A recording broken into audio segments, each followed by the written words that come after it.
Cette fois-ci, je ne vais pas inverser. Katrina Patchett et Christian Millette. Soyez les bienvenus tous les deux. Merci d'être là. Vous serez avec votre troupe qui s'appelle Dépendance. Exactement. Pour le spectacle Entre nous le 15 mai à Barlin, puis à Lille au Théâtre Sébastopol le 11 juin. Petit détour par Paris le 1er juin au Théâtre du Gymnase. Exact. Pourquoi Entre nous? Ça raconte quoi Entre nous? Entre nous, ça parle de nous, les 8 danseurs de la troupe. On avait déjà un spectacle qui était beaucoup élaboré sur nous, les danseurs pros, et on a décidé de faire un truc un peu plus personnel. Et c'est vraiment un théâtre dansant, si on veut, en gardant la même qualité de danseur professionnel qu'on est capable d'avoir, mais en ajoutant un petit côté théâtral et vraiment avec une mise en scène. Et le Entre nous part de l'appartement de Maxime Deremez qui nous invite à faire... Qui a créé la troupe. Qui a créé la troupe et qui a fait la mise en scène du spectacle aussi. Et qui nous invite chez lui à faire une petite soirée entre amis. Et on va découvrir un peu nos personnalités à travers, nos parcours aussi. Et puis aussi des moments qu'on a vécu ensemble, des moments marquants de notre vie. Voilà, donc on partage beaucoup de choses avec le public via tout ça, en fait. Donc, ils vont apprendre à nous connaître un peu plus, quoi. Et bien voilà, vous les voyez à la télévision dans l'émission Danse avec les stars, parce que les stars, c'est eux, c'est vous, hein, les stars, finalement. Là, vous les verrez sur la scène. On va se mettre dans l'ambiance avec quelques images. Flip flop, beat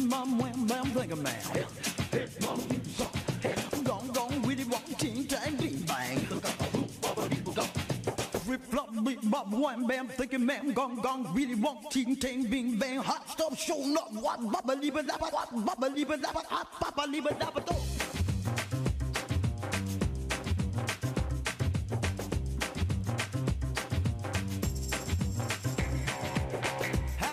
Autant vous dire que vous n'allez pas vous ennuyer. Ce qui est assez rigolo, c'est que je vous vois bouger tous les deux, en fait. Vous entendez la musique, c'est parti. Dès qu'un petit son qu'on adore, on commence à bouger. Ah, ça, en fait, les images, là, c'est de l'ancien spectacle, en fait. Donc, vu qu'on venait tout juste de commencer le nouveau hier... oui, c'est tout neuf. Voilà. On a lancé à Bruxelles hier, et là, on est... Et on a eu un super retour, donc on est très, très contents. Qu'est-ce que vous proposez comme type de danse sur scène? C'est quoi? Des danses de salon? De tout. Pas que des danses de salon. Voilà, c'est assez varié parce qu'on justement, on voulait élaborer encore plus que ce qu'on fait sur Danse avec les stars. Donc, on va vraiment dans le jazz Broadway, dans le contemporain, dans un tableau d'hip-hop, salsa, charleston, en gardant évidemment ses principales sur les danses de salon, mais on a voulu vraiment élaborer et aller aussi dans les sphères de chaque personnalité aussi. Donc, on va avoir des tableaux qui sont principaux à certaines personnalités et d'autres... J'imagine que certains d'entre vous sont plus à l'aise avec tel ou tel type de danse. Comment ça marche quand on prépare un spectacle? On est plus ou moins tous très polyvalents, mais après on a tous des préférences. Voilà, c'est plus ça, des préférences et puis nos points forts aussi, mais on sait tout faire. Vous parliez d'ambiance tout à l'heure et vraiment d'amitié entre vous tous. C'est vraiment ça que vous voulez montrer à travers ce spectacle? C'est vraiment ça qu'on veut montrer parce que les gens ils pensent qu'on fait de la télévision et que tout est un peu artificiel et on veut être capable de montrer justement sur scène qu'on est vraiment des potes et qu'on est capable de faire vivre des émotions parce qu'on en vit nous à peu près tous les jours entre nous. Ben oui. Entre nous, voilà. Et en fait, on réussit à lancer une énergie aussi au public et d'être prêt, en fait. Le but principal, c'est de se rapprocher du public parce qu'on a toujours cette distance avec le public à la télévision. Et c'est de se rapprocher d'eux, de leur raconter un peu comment on vit notre amour de la danse et puis comment on est vraiment des amis à l'extérieur aussi. Hein. On fait nos vacances ensemble, on est toujours ensemble. Tout le temps ensemble, en fait. Là, ça fait quand même 3 mois qu'on prépare ce nouveau spectacle où on travaille du matin au soir, tous les jours, et à la fin de l'entraînement, on se dit mais allez, on va pas aller dîner ensemble? Vous quittez plus. On se quitte plus. On a vu ces images qui sont incroyables. Qu'est-ce que ça demande comme travail en tant que danseur pour arriver à ce niveau-là? C'est beaucoup de sacrifices déjà, parce qu'en fait, on a passé... nous, on a commencé à peu près, on a 2-3 ans. Moi, j'ai fait ma première compétition à l'âge de 4 ans. Au début, c'est énormément parce qu'on va quand même à l'école, on continue quand même à faire de la danse. Donc, après en fait, l'école, on va directement aux entraînements de danse. On ne fait pas les sorties d'école, on ne fait pas les week-ends, on fait de la danse. Les compétitions sont les week-ends. Vous avez commencé jeune l'un et l'autre, vous, je pense qu'à 2 ans, c'est ça? Vous, à l'âge de 3 ans aussi?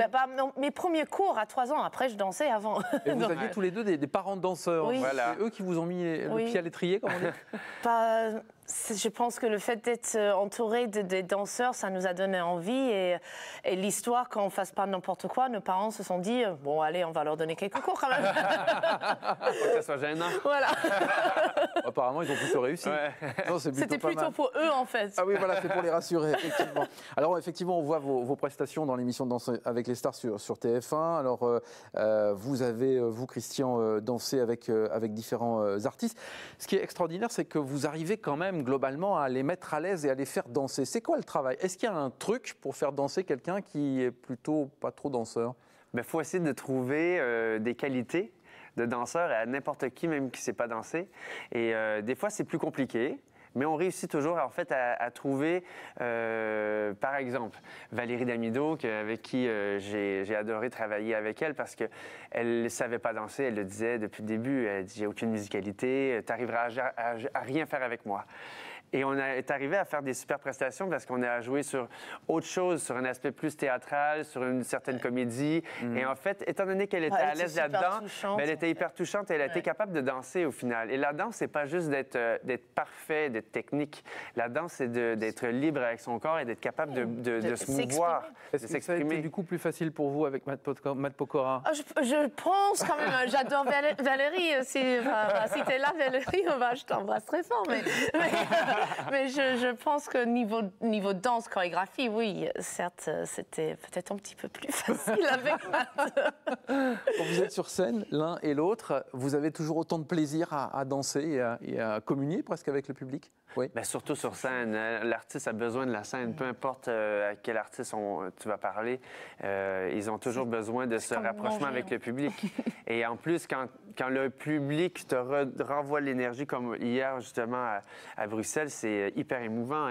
Absolument, oui. Et on en est des fois aux larmes. Des fois, on est très ému de ce retour. Eh bien, on viendra faire la fête avec vous. Un petit air de Montréal et un petit air d'Australie avec vous. Puis tous les autres, vous êtes 8 sur la scène pour ce spectacle. Exactement. Entre nous, on se rappelle les dates. Donc 15 mai, espace culturel à Barlin. Le 1er juin au Théâtre du Gymnase à Paris. Puis le 11 juin au Théâtre Sébastopol de Lille. Merci infiniment à tous les deux d'être venus. Merci à très bientôt et bon succès pour le spectacle. Merci. Restez avec nous.